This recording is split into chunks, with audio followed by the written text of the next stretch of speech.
Good evening friends, Hindi के session में आपका स्वागत है। आज का टॉपिक है वाक शुद्धि। आज हम वाक शुद्धि पर चर्चा करेंगे।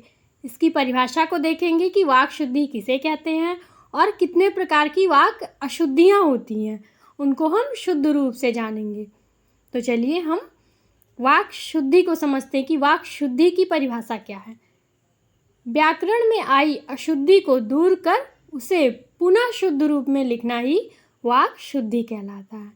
अब हम देखते हैं वाक शुद्धि के प्रकार कि वाक अशुद्धियाँ कितनी प्रकार से होती हैं, जिनको हम शुद्ध कितने प्रकार से कर सकते हैं। तो पहली वाक अशुद्धि क्या है? संज्ञा संबंधी अशुद्धियाँ।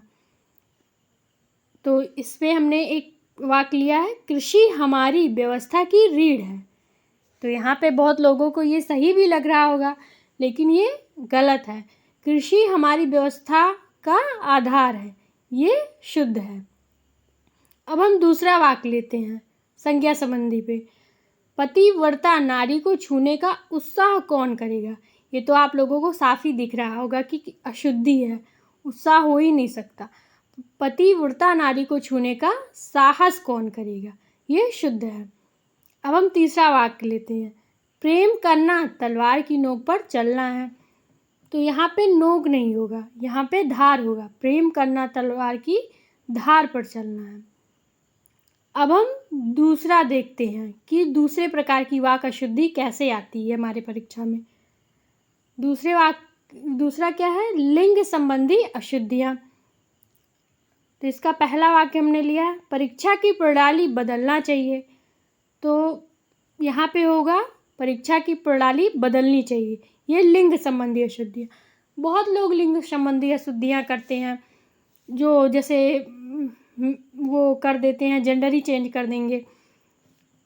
बहुत लोग करते हैं, जैसे कुछ लोग होते हैं जैसे भोजपुरी बोलते हैं वो लोग, तो भोजपुरी वालों के साथ ये दिक्कत हो जाती है कि उनकी हिंदी सही नहीं होती है।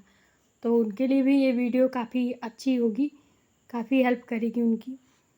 अब हम दूसरा वाक्य लेते हैं, हिंदी की शिक्षा अनिवार्य कर दी गया।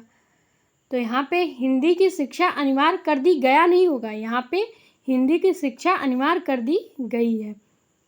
अब हम तीसरा लेते हैं, दही खट्टी लगती है। तो ये बहुत लोगों को सही लगी होगी कि दही खट्टी लगती है। हाँ, शुद्ध वाक्य तो है, लेकिन ये शुद्ध नहीं है, ये अशुद्ध वाक्य है। अब हम देखते हैं इसका शुद्ध क्या है, दही खट्टा लगता है। अब हम वचन संबंधी अशुद्धियाँ देखते हैं, हमारे सामानों का ख्याल रखिएगा। तो यहाँ पे सामानों नहीं होगा, हमारे सामान का ख्याल रखिएगा। अब हम दूसरा वाक्य इस पे देखते हैं, सबों ने यह राय दी। सबों ने राय नहीं दी, सब ने यह राय दी। अब हम तीसरा वाक्य वचन संबंधी अशुद्धियों पे देखते हैं, मेरे आंसू से रुमाल भीग गया। तो यहाँ पे आंसू नहीं होगा, यहाँ पे आंसुओं होगा। आंसुओं से रुमाल भीग गया।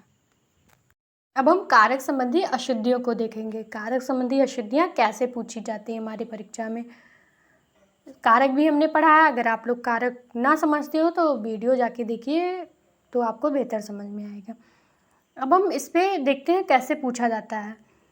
पहला वाक्य हमने लिया है, मैंने राम को पूछा। तो यहाँ पे को नहीं होगा, मैंने राम से पूछा। दूसरा वाक्य, हमने यह काम करना है। तो ये हमने नहीं होगा, यहाँ पे बहुत लोगों को ये शुद्ध लग रहा होगा, लेकिन ये हमें होगा, हमें यह काम करना है। तीसरा क्या है, सबसे प्रणाम। तो यहाँ पे शुद्ध हो सकता है, शुद्ध लगे, लेकिन ये शुद्ध नहीं है। सबको प्रणाम, ये शुद्ध रूप है। पांचवा क्या है, सर्वनाम संबंधी अशुद्धियाँ। इस पे हमने 3 वाक्य लिया है, मेरे को जाना है। तो यहाँ पे मेरे को नहीं होगा, मुझे जाना है। तेरे को अब जाना चाहिए। तो यहाँ पे तेरे को नहीं होगा, तुझे होगा। तीसरा क्या है, मैंने नहीं जाना। तो यहाँ पे मैंने नहीं होगा, मुझे नहीं जाना। तेरे को, मेरे को, ये सब ज़्यादातर दिल्ली वाले बोलते हैं। अब हम देखते हैं विशेषण संबंधी अशुद्धियाँ। विशेषण भी हमने पढ़ा है, इस पे भी हमने 3 वाक्य लिए हैं, मुझे बड़ी भूख लगी है। तो यहाँ पे बड़ी नहीं होगा, यहाँ पे बहुत होगा। फिर दूसरा वाक्य है यह एक गहरी समस्या है। तो समस्या गहरी नहीं होती, समस्या गंभीर होती है। तो शुद्ध रूप क्या होगा, यह एक गंभीर समस्या है। तीसरा है उसे भारी प्यास लगी। तो प्यास कभी भारी नहीं लगती, प्यास बहुत लगती है या कम लगी है, जो भी है, उसे बहुत प्यास लगी है। फिर हमारा क्या है, क्रिया संबंधी अशुद्धियाँ। अब हम देखते हैं ये कैसे हमारी परीक्षा में पूछा जाता है, इस पे कैसे क्वेश्चन आते हैं। तो पहला क्या है, छोटी उम्र शिक्षा लेने के लिए है। तो शिक्षा ली नहीं जाती, शिक्षा पाने के लिए होती है। छोटी उम्र शिक्षा पाने के लिए है, ये शुद्ध है। दूसरा क्या है, वे 10-12 पशु उठा ले गए। तो पशु है तो उठा तो जाएगा नहीं, तो वे 10-12 पशु हाँक ले गए, ये शुद्ध रूप है। तीसरा है पगड़ी ओढ़कर आओ। तो पगड़ी कभी ओढ़ी नहीं जाती, पगड़ी बांध कर आओ, पगड़ी बांधी जाती है। अब हम देखते हैं अव्यय संबंधी अशुद्धियाँ। अव्यय संबंधी अशुद्धियाँ कैसे पूछता है हमारी परीक्षा में। तो अव्यय संबंधी पूछेगा आसानी पूर्वक यह काम कर लिया। तो आसानी पूर्वक नहीं होता, आसानी से होता है। फिर दूसरा वाक्य क्या है, पुस्तक विद्वतापूर्ण लिखी गई है। तो विद्वतापूर्ण नहीं होगा, यहाँ पे होगा विद्वतापूर्वक। इसका शुद्ध रूप है पुस्तक विद्वतापूर्वक लिखी गई है। तीसरा क्या है, एकमात्र 2 उपाय हैं। तो यहाँ पे होगा केवल 2 उपाय हैं। अब हम देखते हैं पदक्रम संबंधी अशुद्धियाँ। पदक्रम संबंधी अशुद्धियाँ क्या हैं, इस पे हमने 3 वाक्य लिया है। पहला क्या है, हमने गांधी जी को एक फूलों की माला पहनाई। तो इसका शुद्ध रूप क्या होगा, हमने गांधी जी को फूलों की एक माला पहनाई। दूसरा वाक्य क्या है, आप पढ़ेंगे क्या। इसका शुद्ध रूप क्या है, क्या आप पढ़ेंगे। अब हम तीसरा देखते हैं, भीड़ में 5 अयोध्या के व्यक्ति भी थे। तो इसका शुद्ध रूप क्या होगा, भीड़ में अयोध्या के 5 व्यक्ति भी थे। अब हम 10वां देखते हैं, विरुक्त पुनरुक्त संबंधी अशुद्धियाँ क्या होती हैं, कैसे हमारी परीक्षा में पूछता है। वह बहुत जल्दी वापस लौट आया।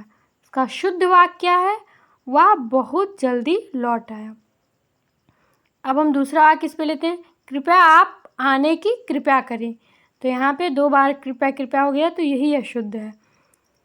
तो ये होगा आप आने की कृपया करें। तीसरा वाक्य क्या है, प्रधानमंत्री जनता को हितकर कल्याण के लिए कार्य कर रहे हैं। इसका शुद्ध वाक्य होगा प्रधानमंत्री जनता के कल्याण के लिए कार्य कर रहे हैं। अब हम 11वां देखते हैं, क्या है, शब्द ज्ञान संबंधी अशुद्धियाँ। इस पे पहला वाक्य क्या है, लाठी बड़ा उपयोगी अस्त्र है। तो लाठी क्या होती है, शस्त्र होती है। बाण बड़ा उपयोगी शस्त्र है। तो ये शस्त्र नहीं होता, बाण अस्त्र होता है। अब हम तीसरा वाक्य लेते हैं, चिड़िया गा रही है। तो चिड़िया गाती नहीं, चिड़ियों का काम होता है चहकना। सबकी बोली को अलग अलग नाम दिया गया है। अब हम 12वां लेते हैं, विराम चिन्ह संबंधी अशुद्धियाँ क्या होती हैं। गुरुदेव या तो सरासर अन्याय है। तो यहाँ पे गुरुदेव करके ये कौन सा चिन्ह है, आप हमें कमेंट कीजिएगा, क्योंकि हमने विराम चिन्ह को पढ़ाया। अब हम दूसरा वाक्य लेते हैं, धीरे धीरे ध्यान से चलो। तो यहाँ पे बीच में डैश होगा, इसको भी हमने पढ़ाया है कि इस चिन्ह को क्या बोलते हैं। यह पुस्तक आपको कहाँ मिली। तो यहाँ पे क्वेश्चन मार्क लगेगा, यह पुस्तक आपको कहाँ मिली। अब हम वाक्य संबंधी अशुद्धियों को मिश्रित रूप में देखते हैं।